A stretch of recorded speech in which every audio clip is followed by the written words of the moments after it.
Yeah, I don't know. Every time you turn around. Broadcasting in the evenings on WCPT 820 Chicago's Progressive Talk, in the afternoons on AM 950, the Progressive Voice of Minnesota, and in the nighttime, 1150 AM, KKNW in Seattle. It is the Matt McNeil Show on your Wednesday.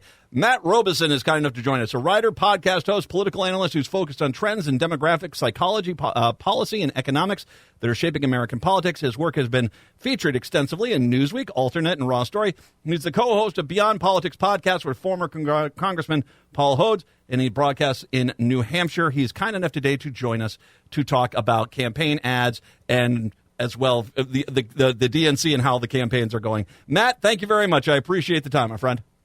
Matt, always a pleasure.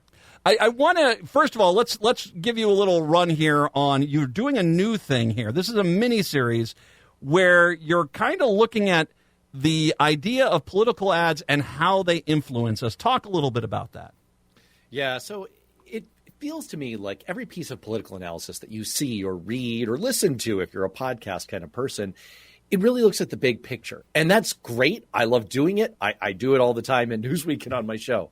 But the battle for votes, the political battle in America is unlike anything else we do. It's like any other kind of battle. The battlefield is inside our minds. It's a battle of persuasion, and we never talk about it. We never talk about, in the midst of, hey, we're spending so much money in Minnesota to try and win votes. Spending it on what? What are we doing precisely? And what are we saying? How are we trying to win the war inside people's brains? So what I've done is I'm running a mini series. It's featured on YouTube on our mutual friend Cliff Schecter's YouTube channel, Cliff's Edge. It's also on my podcast, Beyond Politics. It's meant to be seen in video because we're taking a look at how that battlefield plays out. And I have a PhD psychologist / this is like the slashies, like Fabio.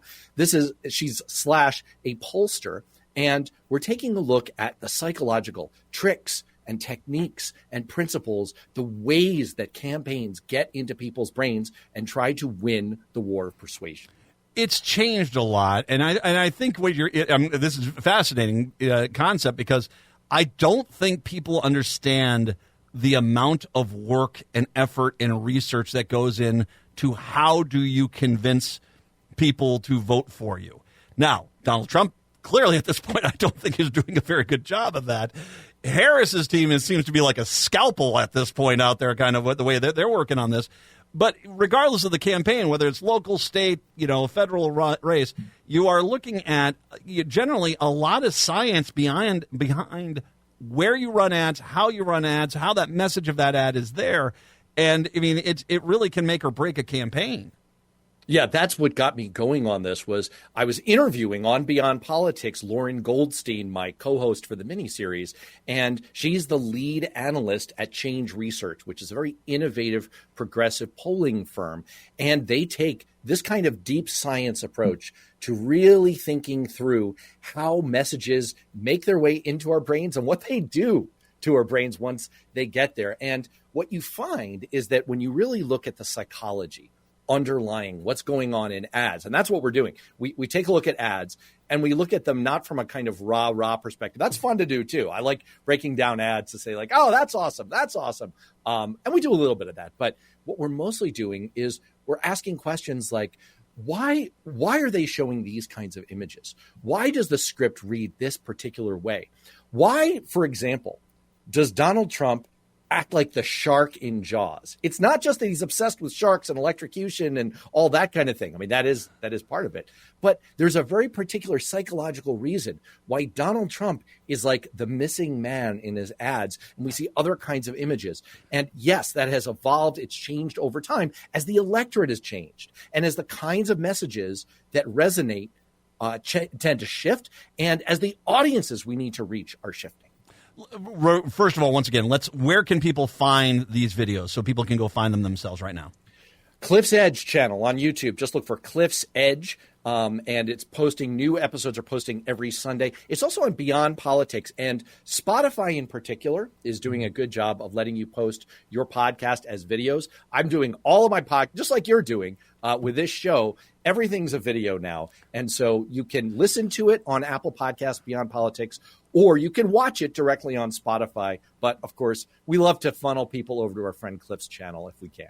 Of course, I started in this business. I was cutting reel-to-reel tapes with a razor blade. Okay, come on, man. This world is evolving. Let's step back then and talk a little bit about Trump, because his ads he's almost painted himself into a bit of a corner. His most ardent followers, MAGA, he can say, "I'm Santa," and they're all like, "He's Santa." It's that kind of brainwashing, which he loves. I mean, that's the adoration and the love that he loves. The reality is that doesn't sell to independents, to moderate Democrats. He comes off as it's been said, weird.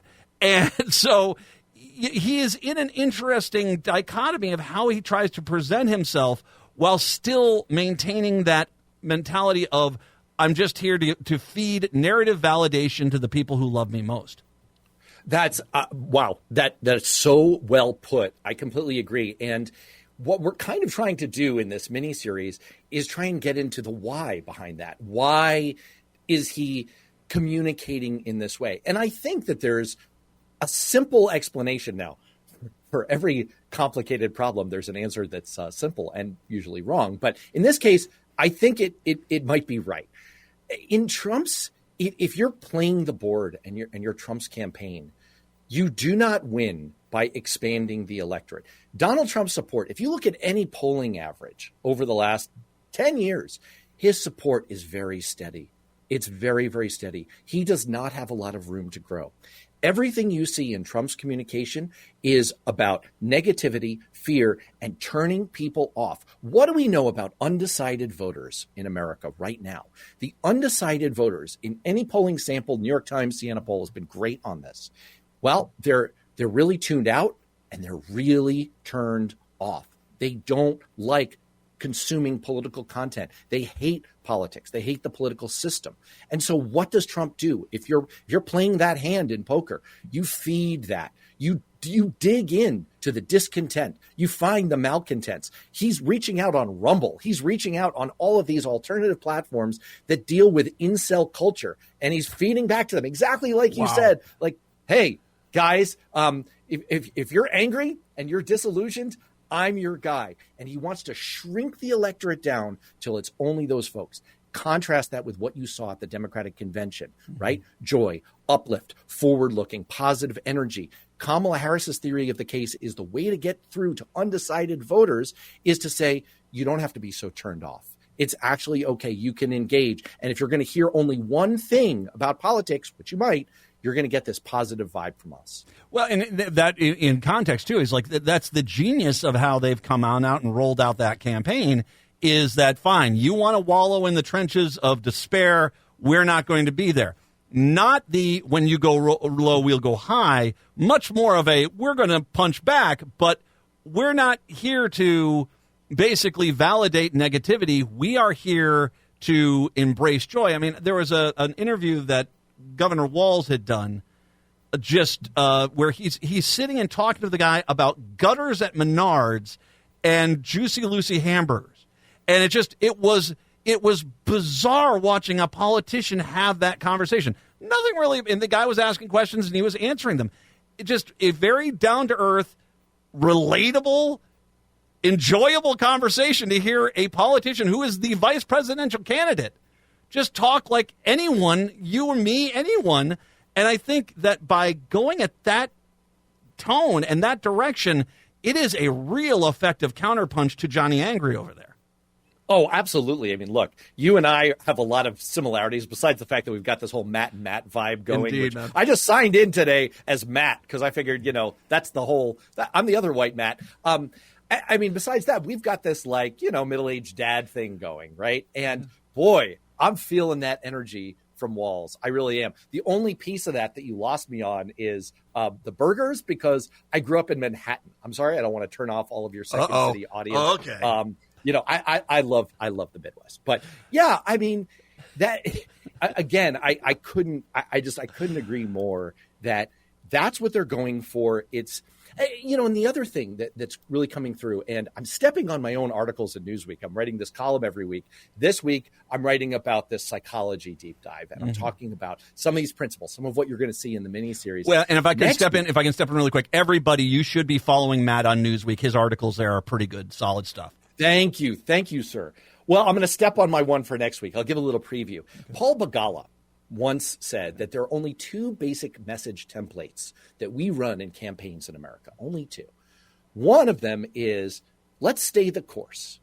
And the other one is, it's time for a change. Now, Kamala Harris has somehow, in the course of the last 4.5 weeks since Joe Biden stepped back, and over the course of the Democratic convention, somehow performed this rite of mystical transubstantiation where she has become the change candidate. How is the sitting vice president of the United States the change candidate? I don't know how she did it, but she did it. It's in her messaging. It's in her tone. We are not going back. We are looking forward. She is trying to represent change. And 9 times out of 10, with a highly discontented electorate like we have in America, and like we've had for decades, by the way, Gallup polling shows it, we have a fundamentally unhappy electorate, unhappy with the direction of the country. Embracing the change mantle, becoming the change candidate is the winning direction to go. And that is at a very fundamental level what she's done. I think a lot of that, wouldn't you agree, has to do with the fact that she's just, as a politician, I mean, Biden was pretty smart to bring her in as his vice presidential candidate. In the same sense as President Obama was very bright to bring Biden in as his vice presidential candidate, because it complemented the ticket overall. But when Biden took over, we were in that pandemic, things were not going well, people were scared, people were upset, and he fixed a lot of the mess. I think it really is because of where we're at now. We do have an opportunity, and the people who are advising, who I can't believe are the same people who are advising Biden, the people who are advising Harris right now are absolutely doing a master's class on how you launch a campaign and build it very quickly into what I consider to be the front-running campaign right now. And from some of the polls, and once again, polls are flawed because they really have a hard time getting Generation Z or millennials to respond, but these polls all point to Harris actually really starting to pull ahead, and dramatically. Well, look, I know we're heading toward a break, but I'll just quickly say that one thing that I find inspiring about Kamala Harris, and it's something similar that I observed in Nancy Pelosi. I spent over a decade as a congressional staffer, worked there during Nancy Pelosi's first term as Speaker of the House, and later observed her as a media member during her second term. At her age, she got better. She got better at everything she did. And we're seeing that with Kamala Harris. She didn't run the best campaign in 2019 into 2020. And now she's running an absolutely stellar campaign. And it's because this is inspirational for those of us who are of a certain age. You can keep improving constantly. And she's being very smart. And the other thing I'll say, and I really want to credit your home state governor on this turn from Trump is scary to Trump is weird. Look, Trump is scary was the right message for 2020. It was the right message for apocalyptic times. Yep. But we can push this to after the break. But that fundamental sensing that vibe shift of the way to get through to undecided voters isn't to scare them to death because they're already scared and turned off. It's to say, hey, you know what? There's a little uplift. These guys are wackos. They're weirdos. We can even have a little bit of fun with that. That was such a great finger on the pulse of where America is, and it's super duper smart. Well, and it also, we should mention, too, this is another failure of the Republicans. Back in 2008, they were convinced it was going to be Hillary Clinton. All of a sudden, it's Barack Obama. They had no plan to go after Barack Obama. Here it is. They had everything set to go for Joe Biden, and they had nothing. And it is pretty comical how little they had in place. And just they went after her as a DEI hire. I mean, it was just clearly they were just, a drunk in a bar trying to throw haymakers, hoping they connect with something. And it really is pretty remarkable how bad they were at changing direction, and they still haven't done it. I do find it pretty funny too that Trump has brought Tulsi Gabbard in to try to help him prep for that debate because, yeah, I don't think that's going to help you too much. I do not. Matt Robison is kind enough to join us once again today. We're going to take a break. Do want to remind you once again, you can find his videos over on the Cliff's Edge YouTube page. And, of course, you can find Beyond Politics, his podcast that is out there as well.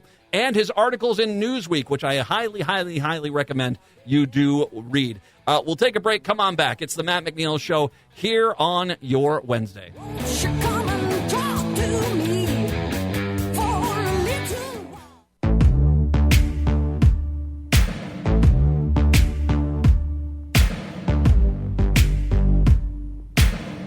The Matt McNeil Show on your Wednesday. Matt Robison, kind enough to join us to talk about politics. Okay, so let's get into some political issues.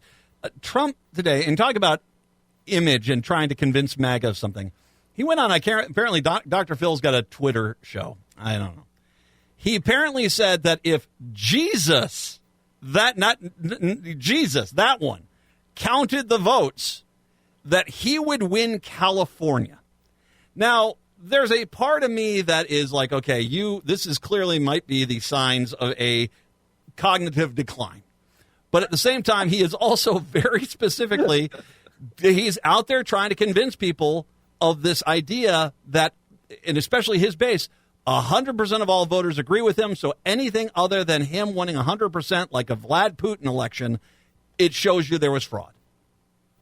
It's really heartening right after he did that to see just the groundswell from all the major media organizations left and right saying he's clearly not cognitively fit to step in and stay in the race. And he really needs it. Oh, no, wait. No, that never happened because the media doesn't do that when Donald Trump does that kind of thing. No, they reserve that for Joe Biden. Only Joe Biden. Yeah. Only Joe Biden. Only Joe Biden. Jesus is going to count the votes. Jesus is the guy who's going to Sacramento, which I'm pretty sure he doesn't want to go to Sacramento, but he's going to go to Sacramento. Oh, I thought you were doing a really deep meta like Sacraments or something. That you nearly got me there. That was awesome. No, I just drove through Sacramento. He's not going there. No, I don't think so. Yes, there is a massive media double standard going on here. I have long thought, I'm not going to go into the audacity of math here, but I have long thought that you could roughly say that about half of the media is comprised of right-wing media and about half is mainstream media. Now, actually, it's skewed much more toward right-wing media in terms of audience. They command much more audience, especially when you look across all kinds of platforms, social, et cetera, especially, radio, all of that. But let's assume it's 50-50. Right-wing media is 100% in the tank for Trump at all times to Putin-esque levels, and mainstream media tries to do all this stuff where they pile on to Democrats to show that they're above the fray, fair and balanced, and generally keeping journalistic reserve.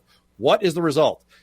50% of mainstream media is against Democrats, and 100% of it, of right-wing media, is against Democrats. That means 75% of the media is against Democrats. And you see things like Trump getting a pass for yet another totally insane statement. As I've said it, it's this. It's that the traditional mainstream media is either owned by Republicans or they bow down to the conservatives who advertise there. And so it's not safe for them to attack Trump, but it is safe for them to attack Democrats. So at the very best, they're doing this just because it's easy and they can get away with it. At worst, it's part of a larger plan. That being said, there are some things that come through, and I want to last thing I want to get into you with is Florida and Texas. Now, Texas is shockingly close. I think that has a lot to do with Ted Cruz is not exactly the most popular guy down there. But Texas is actually close. But it's Florida that really is going to be a fascinating state. This is a state that voted for Obama twice there. The latest poll, abortion rights constitutional amendment there, the latest polling shows it at 61%, which would pass. And the first thing I saw when I saw that is like, wait a second here. You're saying to me that could pass, and yet 11% will then defect back to the guy who took away abortion rights for them in the first place with the Supreme Court. I'm looking at Florida right now, and I'm thinking that Florida might be a huge win, or at least a surprise. It's definitely going to get close. They've been pouring money into it. I think Florida is definitely in play this time. So In an effort to be one of those fair and balanced media members, I had the former executive director of the Florida Republican Party on Beyond Politics to run through the numbers. And even he agreed that unfortunately Florida feels like a Lucy and the football situation for Democrats. It's always so tantalizingly close and yet always so far away. Can I see your Florida and raise you a North Carolina, though? Well, that's okay. Next to Royce White, who's the Senate candidate we have in Minnesota, the guy they got running for governor over there, and the school board person. Holy, how do you even allow someone like that to get into your ballot on a primary? The same way that you allow Donald Trump out of an insane asylum. Yes. Apparently, it's a program that got going. North Carolina is extremely intriguing to me, and it's partly because Florida has 20 media markets, meaning you have to pay so much, so much, and they're big and they're expensive. It costs so much to communicate in Florida, whereas your cost for communication in North Carolina is so much lower. It's just a more efficient place to spend your resources. It's also the third ranking state right now in likelihood of being the tipping point state, meaning the state that puts the winning candidate over 270 electoral votes and handing the presidency. It's right behind Pennsylvania and then Michigan. And then in the third spot is North Carolina.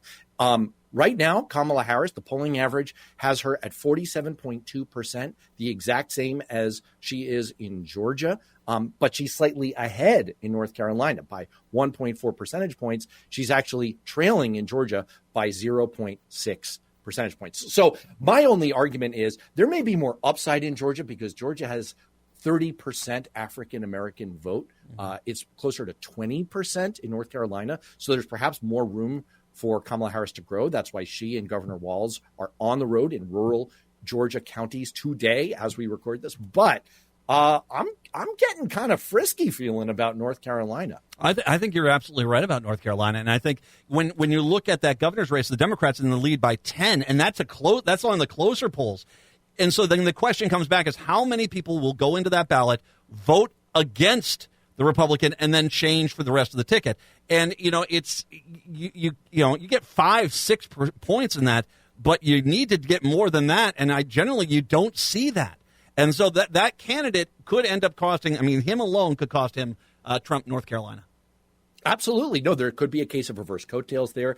Look, there are good things going on in Georgia as well. There's a backbone there. But I think it's very promising, and I'm go Tar Heels. I agree with you. Georgia is going to get interesting. Remember, Biden wasn't supposed to win Georgia, and he did. And so we'll have to keep an eye on that state. Matt Robison, Beyond Politics is the podcast. You can go to Cliff's Edge, catch his videos breaking down political ads, and Newsweek. Follow him in Newsweek and read his articles there. Matt, as always, you're welcome back anytime, my friend. It is always the highlight of my week, my month, whatever time it is. Take care, my friend. Chicago, Seattle. Talk to you tomorrow. Minneapolis, St. Paul, hour 2 up next.